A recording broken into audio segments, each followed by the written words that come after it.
Pasti kalian sudah sering mendengar kata Bitcoin dan blockchain, atau bahkan kalian sudah sering membicarakannya. Kalau ngomongin cryptocurrency, pasti nggak jauh-jauh dari blockchain. Tapi kamu tahu nggak apa hubungannya blockchain sama cryptocurrency? Terus, gimana sih cara kerja blockchain? Blockchain adalah sistem yang menyimpan data transaksi mata uang digital. Sistem ini tidak dikelola oleh pihak ketiga seperti bank, melainkan dikelola oleh semua pengguna. Bayangkan ada 5 orang yang ingin bebas bertransaksi tanpa menggunakan bank atau pihak ketiga. Sebut saja Joko, Giman, Marwan, Sony, dan Gatot. Dengan kesepakatan bersama, mereka memiliki rincian akun mereka masing-masing tanpa harus mengetahui identitas orang lain. Bayangkan juga kalau mereka tergabung dalam sebuah grup WhatsApp untuk berkomunikasi satu sama lain. Yang mereka butuhkan adalah folder kosong, kertas, dan pena. Mereka semua siap untuk mencatat seluruh transaksi keuangan mereka. Giman ingin mengirimkan Rp100.000 kepada Sony. Giman kemudian mengumumkannya di grup. Guys, gue transfer Rp100.000 ya ke Sony. Setiap anggota bisa memeriksa saldo Giman dan memastikan di dompetnya ada Rp100.000. Kemudian setiap anggota mencatat transaksi Giman dan Sony di buku catatan mereka. Joko, Gatot, dan Marwan membalas. Noted kan? Transaksi seperti itu terus berlangsung, dan setiap transaksi mereka beri segel, lalu mereka masukkan ke dalam folder. Tapi, sebelum mereka menyimpan transaksi di dalam folder, mereka sepakat untuk memberi segel di setiap lembar transaksi. Segel ini dibuat supaya tidak ada yang mengubah catatan mereka. Mengingat catatan itu akan disimpan dalam jangka waktu yang sangat lama, jika gembok aman, semua anggota nggak perlu khawatir catatan mereka berubah. Sebelum melanjutkan cerita 5 sekawan tadi, ada 3 hal yang harus kamu ketahui.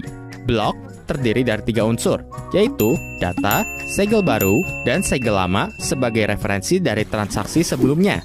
Proses pembuatan segel ini memerlukan sebuah mesin. Di sini, kita sebut saja mesin segel. Ajaibnya, mesin segel ini akan mengeluarkan kombinasi huruf acak jika kita memasukkan angka berapapun. Katakanlah kita memasukkan stiker dengan label angka 5. Setelah diproses oleh mesin segel, ternyata angka 5 berubah menjadi kombinasi huruf. Ajaib bukan? Jika kita coba lagi memasukkan kertas stiker dengan label angka berbeda, mesin ini mengeluarkan kombinasi baru. Ternyata, mesin segel ini bisa mengeluarkan kombinasi acak huruf dan angka. Bagaimana kalau kita sepakat untuk mencari angka yang menghasilkan kombinasi antara kata burger dengan angka dan huruf lainnya? Jadi, untuk menyegel transaksi, kita harus mencoba berbagai kombinasi angka hingga menghasilkan label burger. Percobaan pertama menghasilkan kombinasi mirip kata bakpia. Percobaan kedua muncul kombinasi mirip kata onde-onde.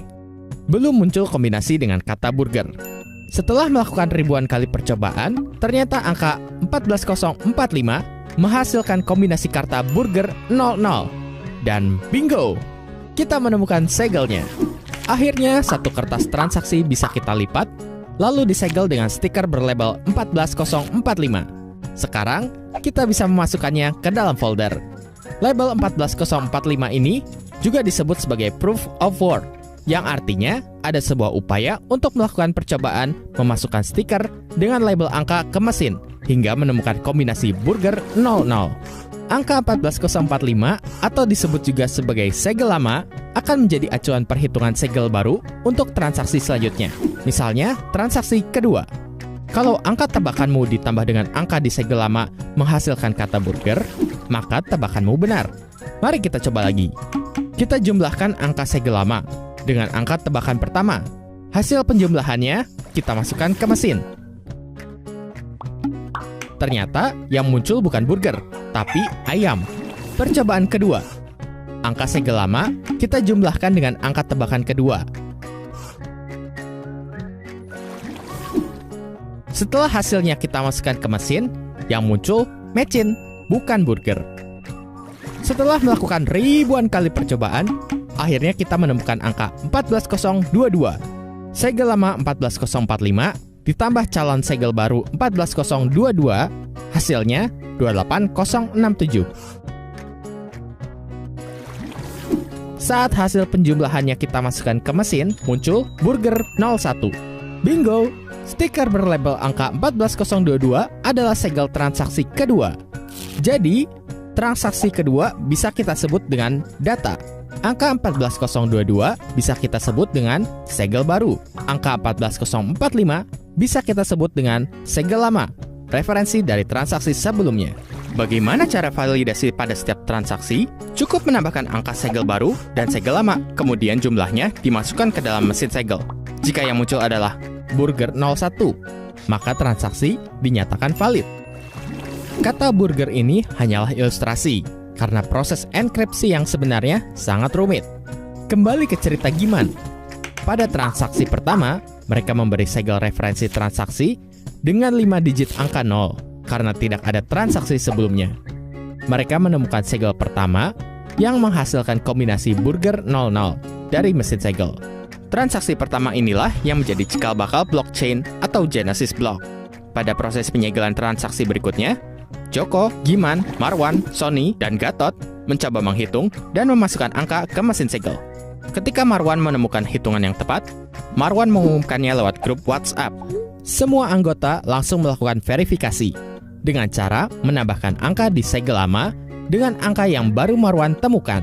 Lalu, mereka masukkan hasil penjumlahannya ke mesin segel. Setelah muncul kode verifikasi burger 01, seluruh anggota WhatsApp langsung mengonfirmasi. Mereka masing-masing menyimpan kertas transaksi kedua ke dalam folder, lalu memulai transaksi baru. Jadi, catatan transaksi Joko, Giman, Marwan, Sony, dan Gatot adalah blok, dan folder penyimpanan mereka disebut dengan blockchain. Lalu proses penyegelan setiap transaksi disebut dengan mining. Karena proses penyegelan ini memakan waktu dan tenaga, setiap orang yang berhasil menghitung atau menemukan angka yang tepat akan mendapat imbalan Bitcoin atau uang digital lain. Bitcoin ini sebenarnya hanyalah sebuah nama. Ia menjadi bernilai karena kesepakatan kelompok itu untuk menghargai proses penyegelan yang rumit tadi.